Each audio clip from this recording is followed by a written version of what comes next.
That scumbag had betrayed him, abandoned the mission, and now they were ignoring him. The sister next to him says they probably ran off with the advance payment he sent, but he just responds that those bastards wouldn't dare do something like that. It had already been 7 days since our boy bought the lottery tickets. The drawing happened on national television. Everyone gathered to see who'd win the jackpot this time. The numbered balls dropped one by one, all matching the ticket of our protagonist, who didn't show a single reaction. The last one drops, confirming him as one of the winners of the biggest prize in history. Obviously, that didn't surprise him, but the news of his win spread through the city like a flood. His face was on every screen, newspaper, and social network. The lucky guy who became a millionaire overnight. For Lin Zhao, this was the perfect moment. As soon as the money hit the account, the amount was so huge it would leave anyone dizzy. But he, on the other hand, already knew exactly how it would be used. He gets a taxi from the apartment he already sold and tells the driver to go to Palace 104. But as he's leaving home, another taxi merges into traffic right behind, tailing him. Xiao Qing obviously was already on his tail, man. She found out that the bastard was the new millionaire. There was no way she was gonna let him get away just like that. From a distance, you could already see the building, the glass facade gleaming in the sunlight of the luxurious fortress,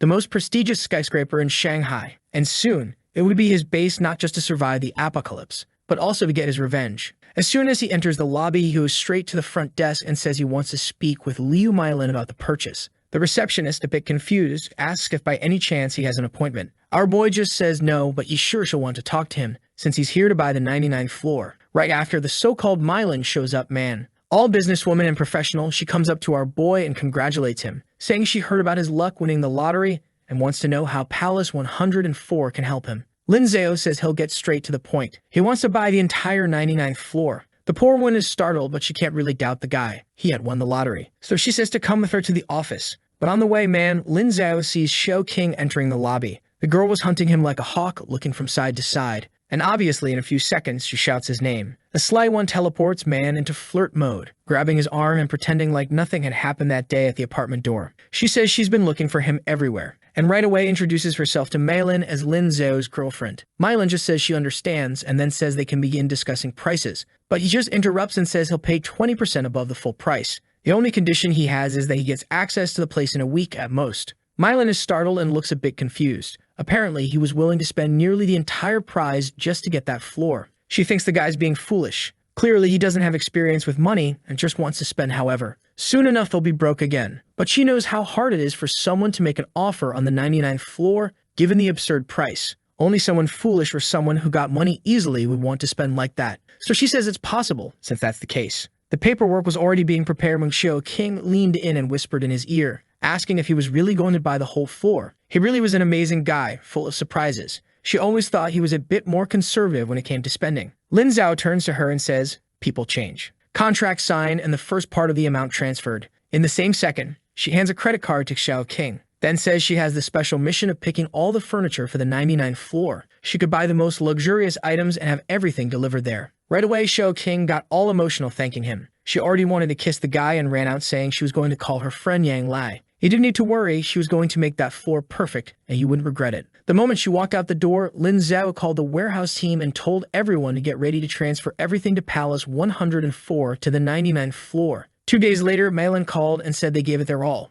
but that was the fastest they could manage. Finally, the 99 was ready for him. Discreetly, truck after truck began using the service elevator all day long to unload supplies. At the same time, the furniture from the luxury stores Xiao Qing had visited was arriving. The floor was getting filled, and with that, the last delivery was made. When the last piece of furniture was delivered, Lin Zhao made one final call to the bank and had the card that was with Xiao Qing canceled. Meanwhile, on the other side of the city, Xiao Qing was at a luxury store. The counter was full of shoes, designer clothes, and everything else. Yang Lei was next to her drooling, saying she really was lucky to have Lin Zhao, and asking her friend not to forget her once she started living in that place. Xiao Qing laughed and said she'd never forget and hugged the little card. But the clerk's expression changed and she apologized, saying the card had been declined. Xiao Qing says that's impossible. That card had access to millions, so just run it again. She'd been buying furniture all week, but after 3 attempts, the same result. Xiao Qing started turning red, then tried calling Lin Zhao, but it went straight to voicemail. Next morning, man, she came marching into Palace 64. Obviously, the sly one was furious,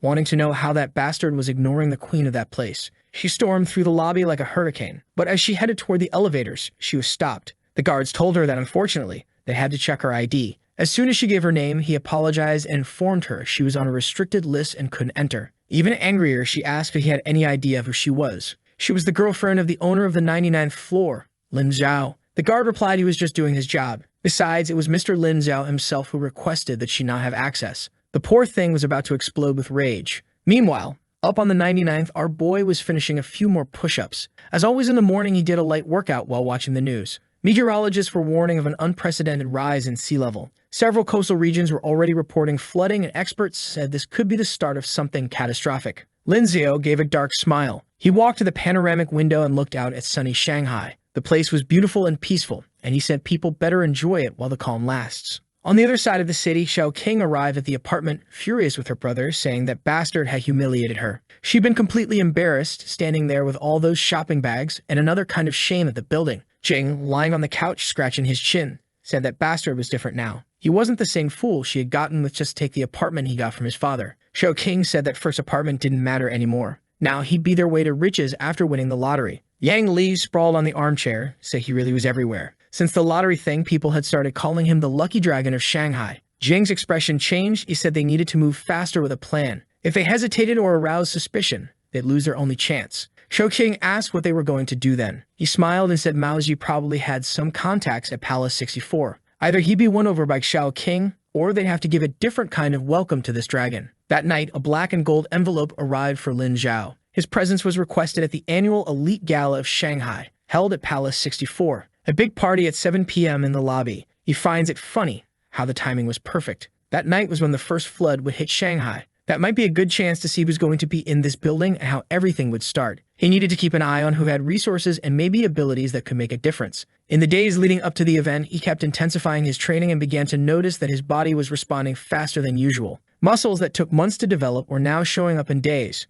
Maybe it was some kind of reincarnation advantage, but he had no idea. In the meantime, he installed countless motion sensors, reinforced the doors, upgraded the surveillance system with artificial intelligence, and even several fully charged generators for whatever was coming. On the night of the party, he looked at himself in the mirror and saw that the boy reflected there was no longer the same one who died at the hands of Mao Ji. With that, he heads to the elevator. The ride from the 99th to the first floor was long as hell. When he reaches the lobby, the door opens and background music and conversations greet him. The luxurious place was shining along with all of Shanghai's elite. Curious eyes stared at him. Everyone knew he was the guy who had won the lottery, the kind of newly rich person extremely famous. A waitress offers champagne, he takes it and stays in the corner, keeping an eye on everything. From afar, he spots the badass, Chen Mina, the Olympic shooting medalist. Her face had been in countless commercials before the floods. Hearing about the others, she kind of seemed indifferent to his arrival there. From the little jacket and boots, it was clear she didn't care much about etiquette and wasn't there to socialize. Lin Zhao remembers bumping into her once at the start of the disaster. The dead-on aim she had saved in once, but they never talked. Near the entrance, Xiao King and Yang Lai entered quietly. The sly one as always had a radar man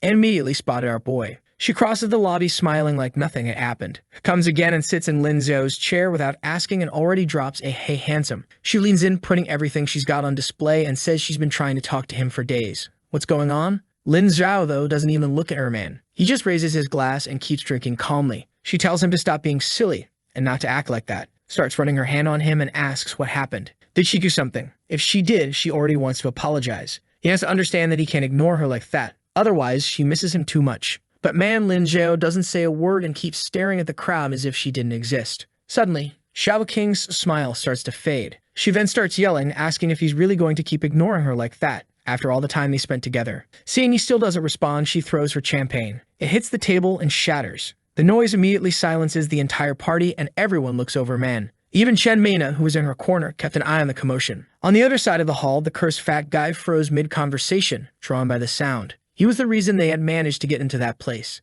And Xiao King was over there screaming, asking if now he thought he was better than her just because he won the lottery. She stands up to slap him, man. But Lin Zhao just calmly grabs her wrist. She tells him to let go, saying he's assaulting a lady, while Mao Ji pushes through the crowd, furious. From afar, he yells for him to let her go. And man, he's already winding up his fist to come throw a punch. Lin Zhao lets go of Xiao King and leans back. And with that, the idiot's punch hits nothing but air. The chubby guy, all off balance, nearly falls. He pulls himself together to try going at it again, while Xiao Qing is just staring, shocked. Out of nowhere, Lin Zhao wasn't just rich. Now he knew how to fight. That's when suddenly, a deafening noise shakes the building and the lights go out. The ballroom is plunged into darkness, immediately followed by screams and startled gasps. The emergency lights flash, turning everything red. And on everyone's phone, a civil defense alert appears. Emergency warning, critical level coastal flooding. Anyone living near the coastal region should move away now and not approach the shore under any circumstances. Chaos immediately broke out, and everyone who had family near the sea was already crying and making calls.